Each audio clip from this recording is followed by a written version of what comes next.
தந்தை மகன் தூய ஆவியின் பெயராலே ஆமேன். மார்க்கு எழுதிய நற்செய்தியிலிருந்து வாசகம். அதிகாரம் 8 இறைவசனம் 34 முதல் அதிகாரம் 9 இறைவசனம் 1 முடிய. அக்காலத்தில் இயேசு மக்கள் கூட்டத்தையும் சீடரையும் தம்மிடம் வரவழைத்து, என்னை பின்பற்ற விரும்பும் எவரும் தன்னலம் துறந்து தம் சிலுவையை தூக்கி கொண்டு என்னை பின்பற்றட்டும். ஏனெனில் தம் உயிரை காத்து கொள்ள விரும்பும் எவரும் அதை இழந்து விடுவார். என் பொருட்டும் நற்செய்தியின் பொருட்டும் தம் உயிரை இழக்கும் எவரும் அதை காத்து கொள்வார். ஒருவர் உலகம் முழுவதையும் தமதாக்கி கொண்டாலும் தம் வாழ்வையே இழப்பார் எனில் அவருக்கு கிடைக்கும் பயன் என்ன? அவர் தம் வாழ்வுக்கு ஈடாக எதை கொடுப்பார்? பாவத்தில் உழலும் இவ்விபச்சார தலைமுறையினருள் என்னை குறித்தும் என் வார்த்தைகளை குறித்தும் வெட்கப்படும் ஒவ்வொருவரையும் பற்றி மானிட மகனும் தம்முடைய தந்தையின் மாட்சியோடு தூய வானதூதருடன் வரும்போது வெட்கப்படுவார் என்றார். மேலும் அவர் அவர்களிடம், இங்கே இருப்பவர்களுள் சிலர் இறையாட்சி வல்லமையோடு வந்துள்ளதை காண்பதற்கு முன் சாக மாட்டார்கள் என உறுதியாக உங்களுக்கு சொல்கிறேன் என்றார். ஆண்டவரின் அருள்வாக்கு. கிறிஸ்துவே உமக்கு புகழ்.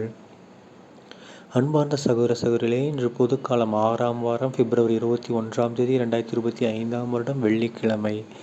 இன்றைய நற்செய்தியில் பாருங்கள், இயேசு கிறிஸ்து ஆண்டவர் சூப்பரான ஒரு வசனத்தை சொல்கிறாரு. இந்த வசனத்தால் எவ்வளவோ மக்கள் என்ன இருக்காங்க, மனம் மாறி இருக்காங்க. அதில் நமக்கு தெரிஞ்ச ஒரு புனிதர் யார்? அவர் நம்ம சவேரியார். இஞ்ஞாசியாரோட வாயிலிருந்து பைபிள் வார்த்தை, இந்த வார்த்தை வந்தோன்னே அவர் என்ன ஆகிட்டார்? மனம் மாறிவிட்டார். மனம் மாற காரணமான ஒரு வார்த்தை. இந்த வார்த்தையை கேட்டு மனம் மாறின காரணத்தால் என்னவோ தெரியல, சவேரியாரோட உடல் என்னவா இருக்குது? அழியாமல் இருக்குது. பாருங்கள், இந்த வார்த்தையை நான் மறுபடியும் படிக்கிறேன் பாருங்கள். ஏசப்பா சொன்ன வார்த்தை, ஒருவர் உலகம் முழுவதையும் தமதாக்கி கொண்டாலும் தம் வாழ்வையே இழப்பார் எனில் அவருக்கு கிடைக்கும் பயன் என்ன? அவர் தம் வாழ்வுக்கு ஈடாக எதை கொடுப்பார்? ஓகேங்களா? இந்த வார்த்தை தான் என்னது? மிகப்பெரிய வார்த்தை. இந்த வார்த்தையை அவர் தியானித்தனால தான் எங்கே இருக்கார்? அழியா உடலை இருக்கக்கூடிய புனிதராக இருக்கார். ஓகேங்களா? அதனால் நம்மளும் என்ன பண்ணோம்? இந்த உலகம்தான் முக்கியம்னு வாழ்ந்து சொத்துலாம் சேர்த்து வச்சாலும் என்ன அது ஒன்றும் யூஸும் கிடையாது. ஓகேங்களா? எப்படி வாழணுமா? இந்த உலகம்லாம் தேவை கிடையாது, எனக்கு ஏசப்பா தான் முக்கியம். அவர் தான் நமக்கு என்ன தருபவர்?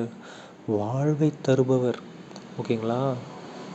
அதனால தான் பாருங்கள், ஏசப்பா அடுத்து ஒரு பெரிய ஆப்பை வைக்கிறாரு பாருங்கள். என்ன அது? நீங்கள் பாட்டுக்கு இந்த இடத்துல இருந்துக்கிட்டு என்னை மறுதளிச்சிக்கிட்டு என்னை பற்றி தெரியாமல் அப்படியே ஒரு மாதிரி வாழ்ந்துட்டுருந்தீங்கன்னா இருந்து மேலே வரும்போது என்ன ஆகுமா?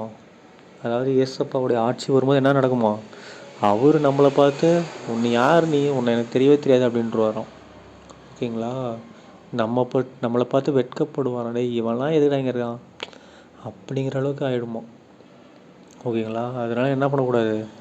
நான் கிறிஸ்டின், நான் ஏசப்பாவுக்காக இருக்கேன், ஏசப்பா தான் எனக்கு எல்லாம், நீ என்ன வேணாலும் பண்ணிக்க, நான் ஏசப்பா சொன்ன வழியெல்லாம் நடப்பேன் அப்படின்னு சொல்லி நாம் என்ன பண்ணணும்? இனிமேல் இருக்கணும். அப்படி இருந்தால் மட்டும்தான் என்ன நடக்கும்?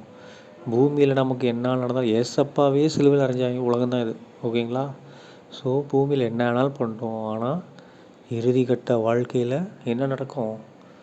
செம்மையான ஒரு வாழ்க்கை நடக்கும். அந்த வாழ்வை நாம் பெற்றுக்கொள்வோம். ஓகேங்களா? அதனால் வாழ்வே இழந்தாலும் பூமி வாழ்க்கை தான் நம்ம இழக்கணுமே தவிர விண்ணக வாழ்க்கையை நம்ம இழந்துடக்கூடாது. ஓகேங்களா? அதை நம்ம மனசில் எப்பயுமே ஆழமாக வச்சுக்கோங்க. இதுதான் பேஸ். ஓகேங்களா? பூமி வாழ்க்கையை நம்ம விட்டு போனாலும் விண்ணக வாழ்க்கையை நம்ம இழக்கக்கூடாது. இது வெரி வெரி பேஸ். இதை மட்டும் மனசோட உள்ள ஆழத்தில் போட்டு பூட்டி வச்சுக்கோங்க. ஓகேங்களா? அது மட்டும் இல்லாமல் ஏசப்பா பாருங்களேன், என் பொருட்டு எல்லாமே தன்னலமாக துறந்து வாங்கடா, சிலுவையை தூக்கிட்டு என்னை பின்தொடர்ந்து வாங்க. நீ பாடு என் கஷ்டமாக இருக்குங்கிற, சிலுவையை தூக்கிட்டு வா. நானே சிலுவை தானே சொன்னேன். சிலுவையை தூக்கிட்டு வர சொல்கிறாரு. ஓகேங்களா? ஏசப்பாவை நாம் பின்பற்றுவோம். தந்தை மகன் தூய ஆவியின் பெயராலே ஆமீன். இயேசுவுக்கே புகழ், இயேசுவுக்கே நன்றி, மரியே வாழ்க, இயேசுவின் இரத்தம் ஜெயம். ஹல்லேலூயா, பிரைஸ் தி லார்ட்.